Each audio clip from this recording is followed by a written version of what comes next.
All right, if you're doing anything with data in Python, you're going to be dealing with numbers. A lot of numbers. So today, we're diving into the absolute engine room of Python data science, NumPy's mathematical operations. Seriously, think of this as a calculator on steroids built from the ground up for people working with data. So, picture this. You've got a massive data set. Millions of sales figures maybe, or sensor readings, or stock prices. How on earth do you find the average, or the highest value, or the general trend without your computer grinding to a halt for hours? Well, this isn't some abstract puzzle. It's the exact problem NumPy was created to solve every single day. Now, you might be thinking, hey, can't I just use a regular Python list for all this? And sure, you could. But honestly, that's kind of like trying to cross the ocean in a rowboat. Python lists are great, they're flexible, but NumPy arrays are the specialized speedboat. They're way faster, they're more memory efficient, and that's because they're built in C and handle data in a much smarter way.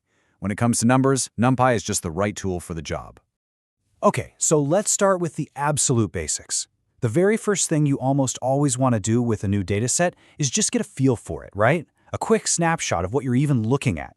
And with NumPy, this is ridiculously fast and easy. First up, the mean.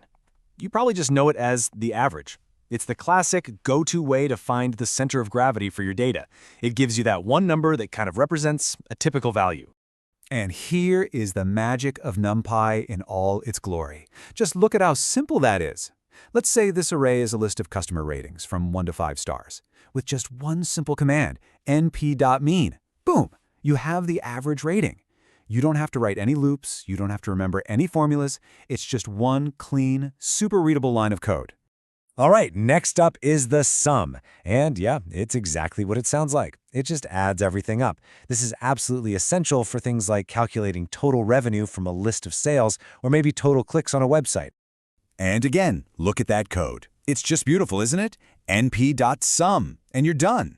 You can probably see the pattern emerging here. NumPy's whole philosophy is to make your code fast, clean, and incredibly easy to figure out. So what about the extremes? You know, the highest highs and the lowest lows. To really understand the range of your data, you have to know where it starts and where it ends. That's where max and min come in. They find the boundaries for you instantly. And you guessed it, the same simple pattern holds. One intuitive function call and you get the answer right away. With np.max and np.min, you can immediately spot, say, the best and worst sales day, or just understand the full scope of your data. Okay, so these one-dimensional examples are great and all, but let's be real. Real-world data is rarely just one long list of numbers. It's usually in tables, right? With rows and columns, just like a spreadsheet.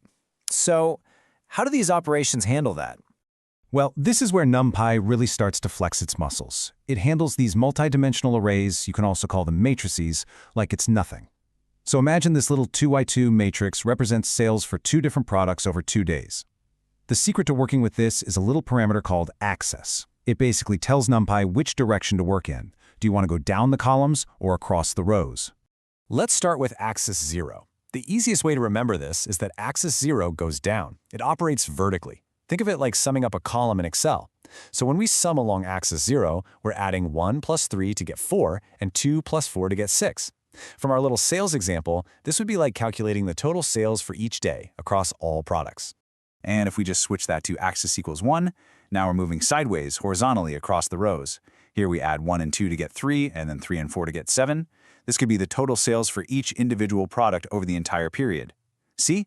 That one tiny parameter, axis, gives you total control over how you analyze your data tables. It's incredibly powerful. So now that we've got the fundamentals down, let's level up.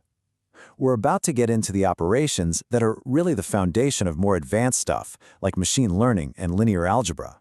You know, the real language of data science. So the mean tells you the center of your data, but the standard deviation, that tells you how spread out everything is. If you have a low standard deviation, it means all your data points are huddled really close to the average. But a high one, that means they're all over the place.